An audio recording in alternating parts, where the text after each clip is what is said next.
The rain started the moment Laura Bennett realized something was wrong. It wasn't loud rain. It was the slow, steady kind that feels personal, like it's meant just for you. Laura stood alone in the kitchen of a quiet Oregon home, holding a mug she had already forgotten to drink from, when she sensed that this evening would not pass like the others. Some moments announced themselves. This one didn't. 3 years earlier, Laura had married Mark Bennett, believing love would be simple this time. Mark was calm, dependable, the kind of man who fixed broken doors and remembered birthdays. But Mark came with a history and a son, Ethan. At 15, Ethan had been polite but distant. He answered questions with short replies, kept his room closed, and watched Laura with careful eyes. Laura understood that look. It wasn't anger. It was loyalty mixed with fear. Fear that liking her meant betraying someone else. So Laura never pushed. She learned early that real care moves quietly. She showed up. She cooked dinner. She helped with school forms. She cheered from the back row at basketball games. She listened more than she spoke. Years passed. Ethan grew taller. His voice changed. His silence softened. Sometimes he stayed in the kitchen longer. Sometimes he laughed at her jokes. Sometimes he asked her opinion without realizing he was doing it. Laura never pointed it out. That Sunday evening, Mark was working late. The house was unusually still. The ticking wall clock sounded louder than it should have. Laura wiped the counter even though it was already clean. Then she heard footsteps. Ethan stood in the doorway, hands in his hoodie pockets. He looked older, now wanty. Confident on the outside, but his eyes carried the same weight she had seen years ago. "Hey," he said. "Hey," Laura replied, smiling. He didn't smile back. That was when the rain started. Ethan stepped inside, then stopped. He looked at the floor, then the table, then the window. Anything but her face. "Can I talk to you?" he asked. Laura felt her chest tighten, but she kept her voice calm. "Of course." They sat across from each other at the wooden table, the same table where they had eaten 1,000 quiet meals. The rain tapped against the roof, steady and soft. Ethan rubbed his palms together. "This might sound weird," he said. "You don't have to say anything right away." Laura nodded. She didn't interrupt. She had learned patience from him. He took a breath. "I'm planning to ask my girlfriend, Claire, to marry me." The words landed fast. Laura's face changed before she could stop. It's surprise, then warmth. "Ethan," she said, "that's incredible." He nodded, relief flickering in his eyes. "I love her," he said simply. "I can see that," Laura replied. But Ethan didn't relax. His shoulders stayed tense. He leaned back in his chair, staring at the ceiling like he was building courage piece by piece. "There's something else," he said. Laura's heartbeat picked up. "I've been thinking a lot," he continued, "about family, about what it really means." Laura listened, hands folded in front of her. "I know you came into my life later," Ethan said carefully. "And I know you never tried to replace anyone." The rain grew heavier, as if the house itself was holding its breath. "But you were always there," he added. "Even when I didn't notice. Or didn't want to." Laura swallowed. Ethan looked at her now. Really looked at her. "I want you involved," he said. "In the wedding? In this part of my life?" Laura felt something crack open inside her. He rushed on, afraid of the silence. "Not in a forced way. Not because you have to. Just because I want you there. With me." The room felt smaller, warmer, louder. Laura had spent years preparing herself to accept limits. She told herself love was enough, even without recognition. She never expected this. She searched his face for doubt, for regret. There was none. "What are you asking me?" she asked softly. Ethan hesitated. "I want your help," he said. "Choosing the ring, planning things, and I want you standing with me at the wedding." Laura's breath caught. Not as a replacement. Not as a title. As someone chosen. Outside, thunder rolled low in the distance. Laura didn't speak right away. She thought of every quiet moment. Every time she stayed silent when she wanted to step forward. Every time she told herself that loving him from a distance was enough. Ethan watched her closely now, uncertainty creeping in. If it's too much, no, she said quickly. Too quickly. She paused, steadied herself. I just need a moment. Ethan nodded, leaning back again. Laura stared at the table. Her reflection shimmered in the polished wood. She saw a woman who had learned how to love carefully. A woman who had promised herself never to cross lines she wasn't invited to cross. And now here was an invitation she never imagined. But with it came fear. If she said yes, she would be stepping into a space that mattered. A space that could bring joy or loss. Saying yes meant letting herself care openly. Laura lifted her eyes. Ethan looked hopeful, vulnerable. She realized something then. This request wasn't sudden. It was built from years of quiet trust. From dinners and rides and shared silences. The rain slowed, as if waiting. Laura opened her mouth, but no words came. Ethan stood abruptly. You don't have to decide now, he said, voice tight. I shouldn't have put you on the spot, Etha, Laura said. He stopped. She stood too, slowly. Thank you, she said. He frowned. For what? For trusting me enough to ask. The tension eased just a little. I'll think about it, she added, and I'll give you an answer.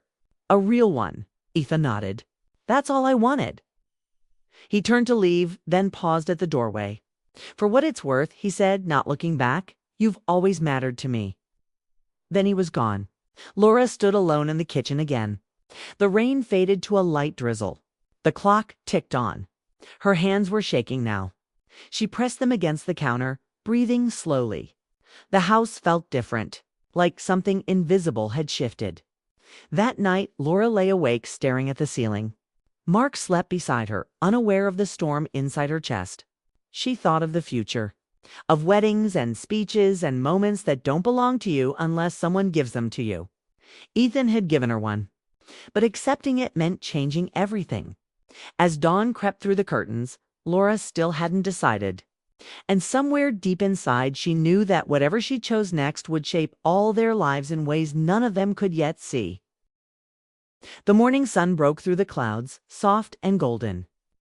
When Laura Bennett finally made her decision, she had thought all night, turning Ethan's words over and over in her mind. Every quiet memory, every shared smile, every moment she had shown up without expecting anything in return. Now it all came down to one choice, and she chose yes, not with fanfare, not with speeches or tears. Just a simple, steady yes that carried more weight than either of them realized. When Ethan came down to the kitchen later, she met him with a calm smile. His eyes widened slightly, hope shining in them. She simply said, I'd be honored. That was all it took. The tension that had been building for weeks finally cracked. And the air between them felt lighter, warmer. From that day on, everything began to move faster. Planning a wedding was not an easy task, especially for Ethan, who had never been responsible for such details before. But Laura was patient. She guided him, helped him think through choices, and even suggested ideas he hadn't considered. They spent afternoons visiting jewelry stores in Portland, walking from display to display, examining rings. Laura noticed how nervous he was at first, how he twisted his hands and avoided eye contact, but she never let him feel judged. Instead, she asked questions, encouraged him to think about Claire's style and personality, and reminded him of the little details that made a ring meaningful. You want her to feel surprised and loved, Laura said one afternoon, holding a simple band in her hand. But you also want it to feel like her. Not just pretty, but her. Ethan nodded slowly. That's exactly it, he admitted, relief flooding his face. Laura felt a swell of pride. He was learning not just about weddings, but about thoughtfulness, care, and what it meant to honor someone he loved. They laughed together more than they had in years. Laura had forgotten how much joy simple tasks could bring when you share them with someone you care about. Picking out flowers, tasting cake samples, debating over invitations, it all became a series of small victories. She watched Ethan grow in confidence and maturity, and in turn, she allowed herself to feel proud in ways she hadn't allowed before. Weeks turned into months. Emails flew back and forth with Claire's family. Laura helped Ethan navigate difficult decisions: who to invite, how to plan the reception, even what music would be played. She felt useful in a way that no one had asked her to be before. And she realized how important it was to feel needed in this family. Not as a replacement, but as a guide, a supporter. Someone chosen by the one person whose trust meant the most. When the day of the proposal arrived, Ethan was a bundle of nerves. He had chosen a quiet park, one that had sentimental meaning for him and Claire. Laura drove him there, giving him last-minute advice without crowding him. She watched as he got down on one knee, hands shaking, voice steady with love. She turned her eyes away when Claire gasped, tears forming. And Ethan's grin spread across his face in that way only a person truly in love could manage. Laura cried. Alone in her car afterward, wiping her cheeks on the sleeve of her sweater, she realized that love wasn't always about who gave it first or who received it. Sometimes it was about witnessing it, supporting it, and being quietly part of someone else's story without taking the spotlight. Summer arrived, bringing the wedding season with it. The ceremony was set near Vancouver, where Claire's family lived. Laura helped coordinate the day, ensured Ethan felt confident, and even practiced the speech he would give at the reception. When the big day came, the air was warm and filled with the scent of pine and flowers. Guests arrived, laughter floated over the lawn, and the small string of lights set up along the trees flickered softly as evening approached. Laura took her seat near the front, careful to be present without overshadowing anyone. She had told herself it was fine to blend in, but inside she felt a mix of pride, love, and a little nervousness. She watched Ethan stand at the altar, looking at Claire with a kind of reverence that made her heart swell. The ceremony was simple, heartfelt, and intimate, just as Ethan had wanted. There were tears, hugs, and quiet laughter, and at every moment, Laura felt the weight of her yes, the yes that had begun months ago in the kitchen. On a rainy evening, after the vows and photographs. During the reception, Ethan tapped his glass. The room quieted, all eyes on him. "I just want to say something," he began, voice steady despite the emotion. "I was lucky to grow up with a dad who never gave up on me. And I was lucky enough to gain someone else too." Laura's chest tightened. She held her breath as Ethan looked directly at her. She never tried to replace anyone. She just showed up. And that meant everything. The room seemed to pause. Guests whispered, exchanged glances, and Laura felt tears sliding down her cheeks, unashamed. She wasn't expecting recognition. She wasn't expecting a spotlight. And yet, here it was, given freely, and it meant everything. Later, when the music slowed and couples began to dance, Ethan approached her. He offered his hand, smiling that same nervous smile he had worn for weeks. "One dance," he said. "That's all I'm asking."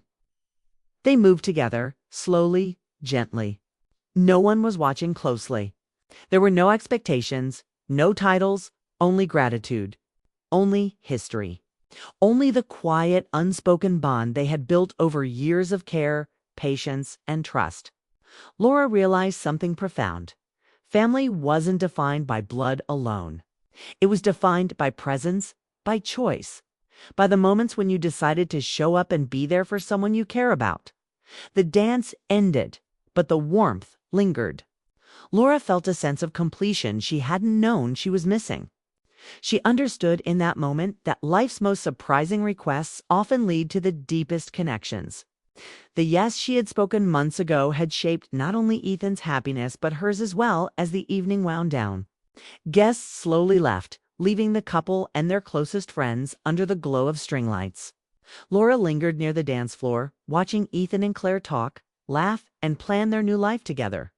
She felt proud, fulfilled, and, most of all, grateful for the trust he had placed in her. Walking to her car later, Laura took a deep breath of the cool night air. The wedding, the proposal, the months of preparation, they were all behind her now. And yet the impact of her decision of saying yes would carry forward in ways she couldn't yet measure. She had become part of Ethan's story, not because she tried, not because she pushed, but because she allowed herself to be chosen as she drove home. Laura realized that love, in its quiet, unassuming way, had found her once again. This time, it wasn't romantic in the conventional sense. It wasn't about passion or desire. It was deeper, rooted in connection, trust, and the recognition that being present, showing up, and caring without expectation could change lives in ways nothing else could. By the time she returned to the house, the lights were dimmed, the rain had returned softly, and the night felt full of promise. Laura paused at the doorway, glanced at the quiet home, and smiled. She understood clearly now. Sometimes the most surprising requests, it's the ones that scare you the most, the ones that lead to the most meaningful, beautiful moments in life. And in that quiet, simple truth, Laura found peace, joy, and a love she had never anticipated but had always deserved.